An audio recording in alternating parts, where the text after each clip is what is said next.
Hey everyone, it's Eric and I'm here with your new moon reading, and I'll be using my self-published deck Shadowlight Tarot. So I want to dive into this to see whatever messages come up for each of the 12 signs of the zodiac.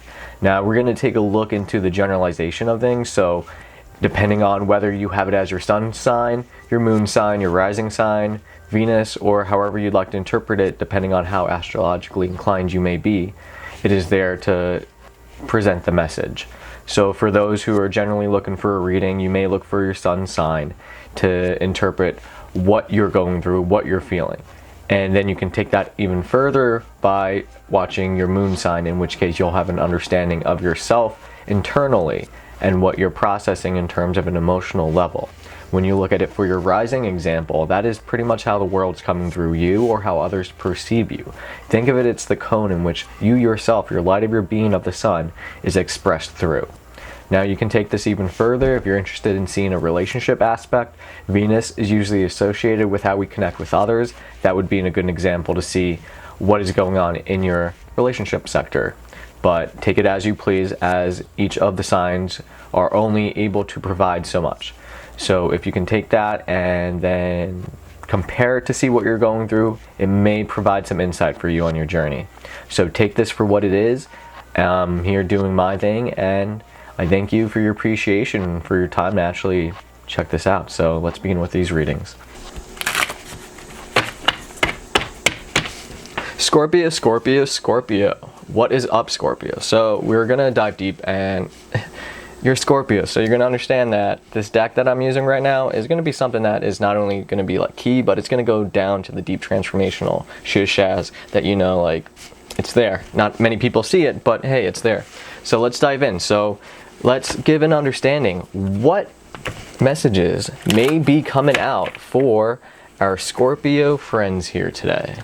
Whoever tunes in, thank you. Appreciate it. So let's see.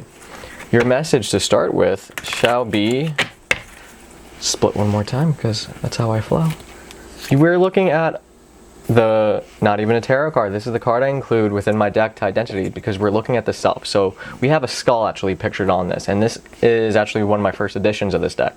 So what I always interpret this as is the understanding of self, or in this case, if it's associated with the idea of death, there's the skull. But in terms of understanding the self, that is a good nature to begin this reading. So with yourself, you're looking at something that you're in a place that actually has blessings and abundance. You're walking into this period actually at a good time. But there are things that are coming up that you should not always consider to be like so negative. The thing is, you actually already have what you're looking for. You think it's just missing outside your life, but in reality, it's just in a different form than what you're probably imagining. So take that into consideration when you're looking around to see. So let's continue this reading and see. We got the Charity card here, meaning that there's something good, whether it's coming from you to another person or another person coming to you. I'd keep an open eye to it, but it's something about good to the heart. You're doing it because you care. It's actually something respectable, not because it needs to get brownie points, but because, you know, you give a shit. Nothing wrong with that.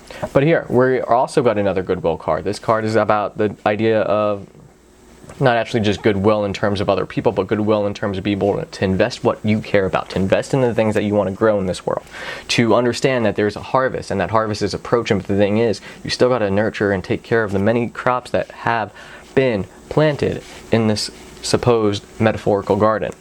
Now, there's things that you might be up against some odds here. So the concept at bay should be that even though things might be challenging, you are in a good position to understand what is and what isn't. So if you know what is, then please move forward with that, because in that sense of knowing, you know right there and then that that is a key moment. And there's some waiting there. So if you're waiting for anything, then it might be that patience might be the best antidote, because we're also walking into the Fool card here. We're going to be able to understand that when we're looking into something or something that we're associated with or going through, giving it a new light, not in the sense of the Hangman, but as the Fool, provides us a sense to take it on as if we've never done it before. Not in seeing something in a new light, but exploring the unknown. It's something to be open-minded about, so consider that. Whatever it is you want to manifest, whatever it is you want to take into this world, take action to understand that you have a vision, refine it. Please move forward to bring it down, put it into some sort of form so that you can develop it with this moon cycle, and you never know what might take you. So give it a shot. We're working together here, so there's a lot of good community going on here, and whether you're connecting with other people or people are just happily, readily, easily able to work with, it's going to be in your benefit, so you can't pass along with that. So work hard. There's a good aspect here that it's going to lead you to what you got to do, and the thing is, if you got the ability to do it, then you're already on a good path, so you can't go wrong with there. But if you're starting a brand new journey, then even the tiniest of steps are going to at least open up the doorways to what it is you want to explore, and at least give you some self-discovery along the way. So you can't go wrong there. So we're looking at here as the idea that it's a good time to be actually social in the community, to understand that we have people that we can connect to, and all this is important because there might be actually hidden romance, or just the way that we are passionate. It's the way that we are actually like understanding that we appreciate the journey in its own. So don't be caught up in the bickering, don't be caught up in the things that are just like the little training grounds that people get stuck in. It's child's play. You're better off going to the direction where you got your clarity, where you got the things that you're searching for, that you're leading to a direction that you know is something that's important to you.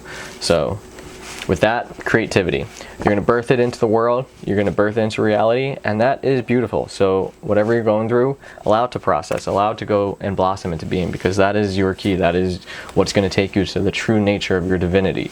The idea of knowing your true self, that is key. This is powerful. This is the High Priestess. So we're really looking into a situation here that it's not only something that's going to benefit and aid you, but it's actually deep rooted in something sacred.